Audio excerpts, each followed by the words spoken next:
રાજકોટમાં પોતાની પડતર માંગણીઓને લઈને છેલ્લા અનેક દિવસથી આંદોલન અને ધરણા કરી રહેલા પીજીવીસીએલના ઉમેદવારોની આખરે પોલીસે અટકાયત કરી। આપને જણાવી દઈએ કે પોતાની પડતર માંગણી અને પરીક્ષાને લઈને રાજકોટમાં પીજીવીસીએલના જે ઉમેદવારો છે તેઓ સતત આંદોલન કરી રહ્યા હતા અને ધરણા ઉપર હતા।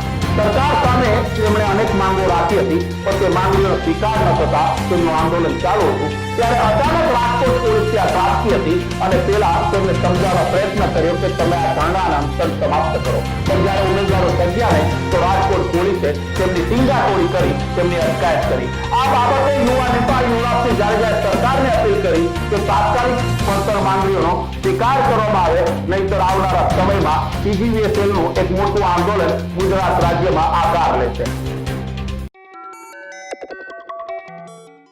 એટલે કે પીજીવીસીએલ ઇલેક્ટ્રિકલ આસિસ્ટન્ટના જે ઉમેદવારો હતા એમની માંગણી લઈ અને પીજીવીસીએલના જે એમડી છે એમને મુલાકાતનો સમય માગેલો અને પીજીવીસીએલના આજે એમને જોઈન્ટ એમડી એમને મુલાકાત આપી હતી। પીજીવીસીએલના ઇલેક્ટ્રિકલ આસિસ્ટન્ટના જે ઉમેદવારો હતા એની માંગણી અને લાગણી જે હતી એ અમે જે બહેનશ્રી હતા એ બહેનશ્રી સમક્ષ રાખી છે।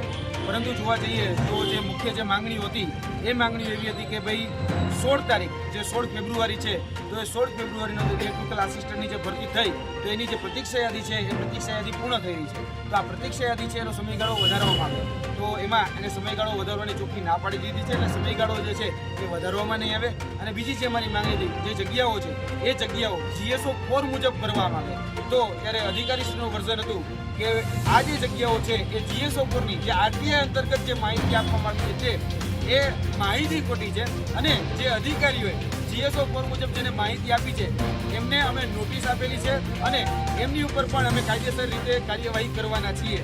એટલે આ જે વર્ઝન હતું એ એમડી શ્રી જે હતા બેનશ્રી એમનું હતું। અમારી માંગણી એટલી છે, અમારી લાગણી એટલી છે કે વિદ્યાર્થીની વ્યથા એટલી છે કે વિદ્યાર્થીની જે જગ્યાઓ ખાલી છે એટલે GSO 4 તો એ જગ્યાઓ તમામ ભરવામાં આવે।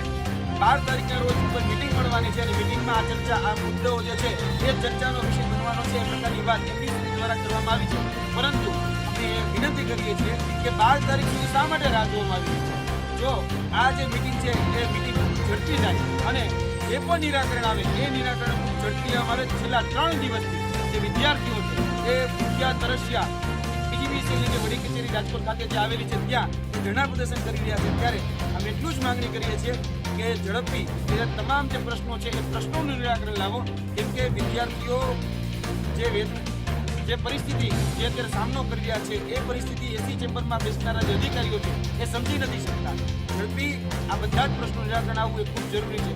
ફરીથી અમે કહીએ છીએ કે વિદ્યાર્થીની જે માંગણી છે વિદ્યાર્થીની લાગણી સાથે અમારું સંપૂર્ણ રીતે સમર્થન છે અને વિદ્યાર્થીઓની જે માંગણી છે એમને ક્યાંક ને ક્યાંક વ્યાજબી લાગી રહી છે। એટલા માટે ફરીથી કહીએ છીએ સુપર ન્યુમેરિક જગ્યા જો ઊભી કરવી પડે તો સુપર ન્યુમેરિક જગ્યા ઊભી કરવામાં આવે અને જે પ્રતીક્ષા યાદી છે એમાં રિક્રુટમેન્ટ રૂલ્સમાં ચેન્જ થઈ શકે। ભૂતકાળમાં ઘણી બધી એવી ભરતીઓ થઈ ગઈ છે કે જેમાં રિક્રુટમેન્ટ રૂલ્સ બદલવામાં પણ આવ્યા હોય તો આ પ્રતીક્ષા યાદીનો સમયગાળો પણ વધારી શકાય છે। તો આ પ્રતીક્ષા યાદીનો જે સમયગાળો છે વધારી અને મેક્સિમમ જેટલા પણ જગ્યાઓ ખાલી છે એટલી જગ્યાઓ સત્વરે ભરવામાં આવે એટલી જ અમારી માંગણી છે। જય હિન્દ, જય ભારત।